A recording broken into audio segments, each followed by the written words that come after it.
Hello, my name is Father James O'Reilly. I am a priest of the Diocese of Down O'Connor and I'm currently based in the parish of Antrim. Now, many moons ago, I was a young person here in Youth Initiatives, and so I'm delighted to be back and to join with Youth Initiatives in introducing our digital Stations of the Cross. Now, what are the stations? The stations are that journey that Jesus took from the moment he is condemned to die right up until he is placed in the tomb after his suffering and death on the cross. So it's a time to reflect on the sacrifice that God made for us.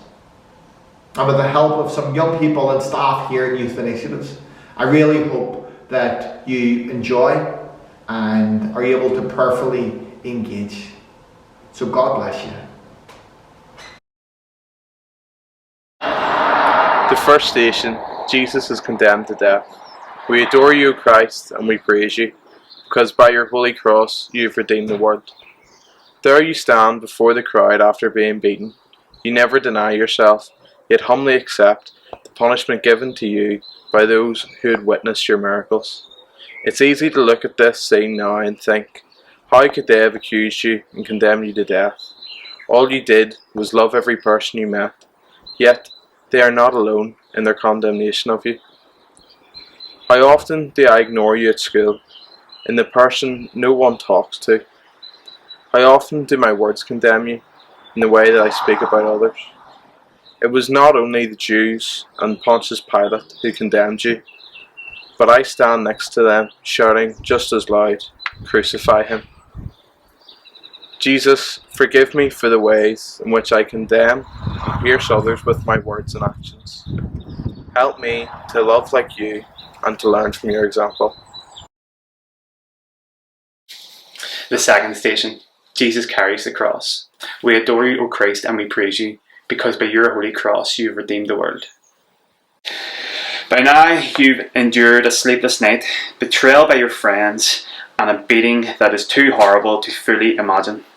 You've been whipped, stripped, and spit on by countless faces, some of whom last week treated you as royalty as you entered the city. And now they hand you a cross to carry. The weight of it is far more than any number of pounds we can figure. For in carrying the cross, you carry the weight of our sins. How often do I forget that you have carried the load for me? How often do I try to carry things on my own, not allowing you to help me? It is not only the sins of the world that you carried, it was my sin, my selfishness, my pride, my anger. Each added more weight to the load. And it was not only my sin you carried, but also my burdens, my worries, my fears, my sadness, my insecurities. Each you carried step by step towards Golgotha, the place of the skull. Jesus, help me not to forget the load that you carried for me. Give me the strength and the courage to let go of those things that separate me from you. The third station, Jesus falls for the first time. We adore you, O Christ, and we praise you, because by your holy cross you have redeemed the world. As you walk through the narrow streets, every movement, every jolt burns and reopens your wounds. The pain along with the weight of the cross becomes too much, and you fall. In boxing, when a fighter falls, it is too beaten to continue. The fight is stopped by the referee. Yet there is no one there to stop the battle that you fight for us. Even though you know what still lies ahead, you do not stop and somehow find the strength to continue. How many times have I fallen in my walk? Too many to count, I'm sure. So many times when I fall, I don't feel like getting back up and trying again. There are too many temptations, and I'm faced with that feel too fun and easy to do because so many around me are doing them. Jesus, help me to remember your courage and your perseverance when you fell. Give me the courage to get up when I fall. Help me to remember that it is worth it to live as you lived. The fourth station, Jesus meets his mother. We adore you, O Christ, and we praise you, because by your holy cross you have redeemed the world. Amid all the shouts and jeers from the crowd that move like a wave in your mind as you struggle to remain conscious, one voice stands out. At first it's so faint that you wonder if it's real. But then as your eyes meet and you see her face, you're not surprised that she is there for you. She's always been there for you.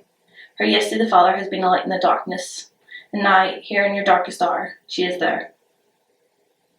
There are so many times when I feel alone in my struggles. It seems that no one understands what I'm going through, especially my parents, but I realise they must. How many times have I hidden things from my parents out of fear of what they would say or what trouble I would be in when all they want to do is love me? Jesus, help me to remember that I'm never alone in my struggles. Help me to see my parents as you saw yours. Help me to know their love for me, and when things are hard between us, help me to remember the light of your mother in my life. The fifth station, Simon helps Jesus carry his cross. We adore you, O Christ, and we praise you, because by your holy cross you redeemed the world. The soldiers who had beaten you all day had what appears to be a moment of compassion, yet instead, their selfish motives override their opportunity for charity. They only want to follow their orders to get you up to the place where you will be crucified. How beaten you look that they decide to grab Simon, a Cyrenian, out of the crowd to help you carry the cross. He follows behind you, walking in your steps, helping you move forward. You press on, knowing that the worst is yet to come. How often do I pass up an opportunity to help someone in need? Do I let what others may think of me stop me from reaching out? Jesus, open my ears to hear the ways that you call me to serve. Help me follow Simon's example, helping others. Help me to know what it means to be a true and faithful servant. Sixth station. Veronica wipes the face of Jesus. We adore you, O Christ, and we praise you, because by your holy cross you have redeemed the world.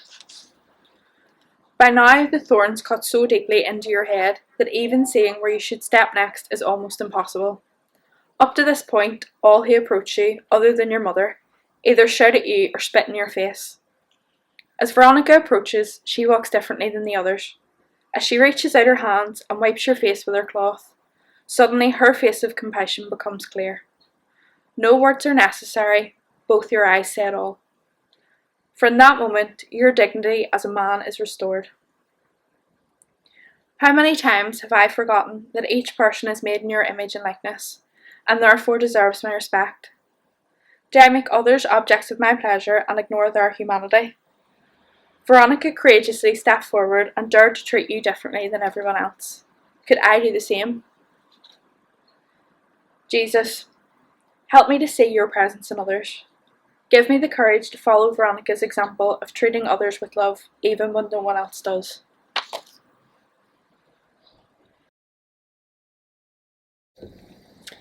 The seventh station, Jesus falls the second time. We adore you, O Christ, and we praise you, because by your holy cross you have redeemed the world. Soldiers are enraged at you for falling this time. They can't understand how Simon's help is not enough. In their anger, they hit you again and again before they remember that you have to be alive to be crucified. The beating stops, but the shouts and taunts become louder and harsher. At this moment, you can stop this. You are the Messiah and have the power to reveal yourself to everyone there. But you know that it would not fulfill all that is written about you. You know that you must be faithful to all of the Father's promises to his people. Remembering your love and your faithfulness, you get up, and now with your wounds full of dirt and each step embedding it deeper, you keep going. How many times have I failed to follow through on my promises? Or worse yet, how often have I lied even to people I care about? Do I remember your faithfulness even when I fail? Jesus, help me to believe in your faithfulness and love for me. Give me the grace to follow through on my word to others. Help me to be a person of integrity.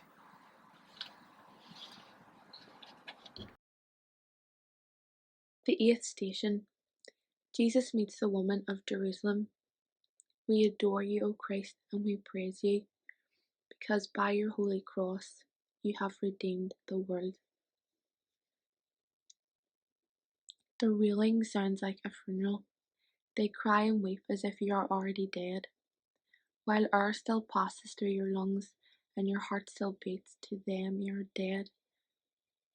They know you are on your way to be crucified.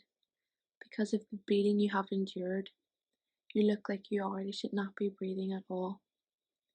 Yet in this moment, consumed by death, you speak words of life and say, "Daughters of Jerusalem, do not weep for me."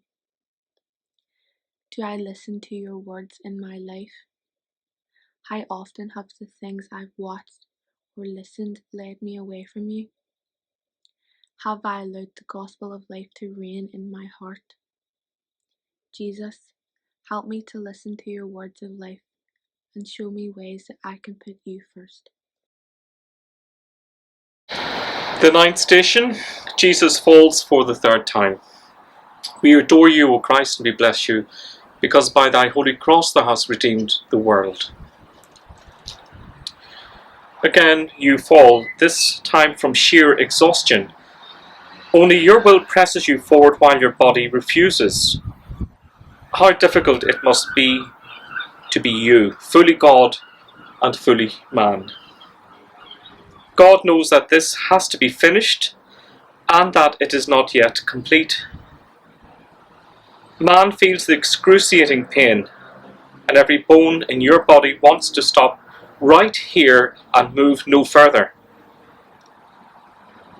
Somehow both join together, and you must muster the strength to get up. You vow to not fall again, because now you can see the place they are leading you to. You know the end is close, and so you press on.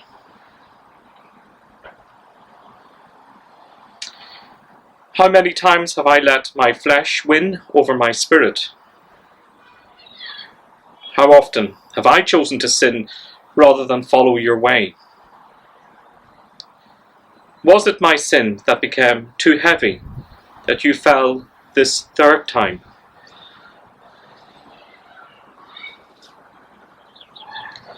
Jesus, help me to follow your ways. Help me remember your victory over my sin.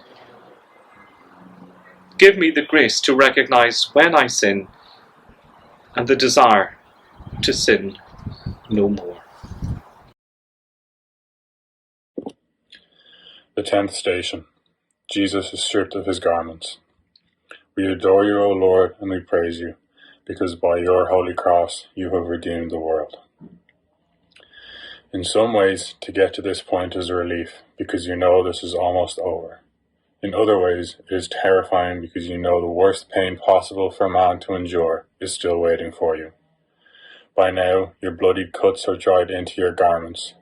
Because of this, they act as a layer of skin for you, since so little of your own remains.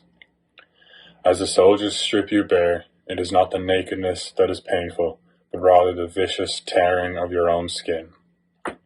The cuts that had closed now reopen, and once again a river of blood runs all over your body.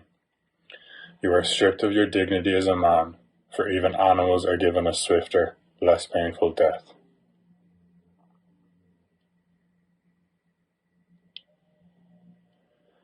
How often have I judged others by the way they look or what they are wearing?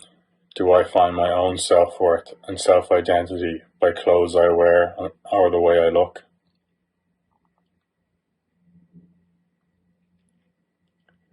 Jesus, help me to look past the outside of others. Help me not to judge them by how they look or what they wear. Help me to find my self-worth and identity in you. The 11th station, Jesus is nailed to the cross. We adore you, O Christ, and we praise you, because by your holy cross you have redeemed the world. Lying down on wood is not foreign to you. The place you were laid when you came into this world was a wooden manger. There you were laid in love. Now it is out of love that you lay here on the wooden cross. The soldiers pull your right arm out beside you, and then horrific pain flows through your entire body. The nail pierces not only your hand, but also your whole body. The soldier pounds it in, only stopping to wipe your blood off his own face. Again, the nail is driven into the other hand, and the pain jolts through your entire body. Pain shoots up your legs as they nail your feet. In reflection, I am angered by the soldiers. I can't understand why they are doing this to you, and yet, what is hardest to realize is not only am I in the crowd watching all of this, but I'm also one of them nailing you to the cross. How many times have my sin become a strike of the nail into your body? How often do I turn away from your mercy? Jesus, I am sorry for nailing you to the cross with my own sin. Help me to seek your forgiveness and mercy for the times that I have sinned. The 12th station. Jesus dies on the cross. We adore you, O Christ. We praise you. Because of your holy cross, you have redeemed the world. Above your head is the inscription, King of the Jews. As you use every last ounce of life left in you to lift your body so that you can speak, you do not look the part. Yet every word that comes from your mouth is one of love, truly from another kingdom. The faces of all humanity must flash before your eyes, as one by one you recount whom you are doing this for. And finally you say, Father, into your hands I commend my spirit. It is finished. You breathe your last, and it looks as though this is the end.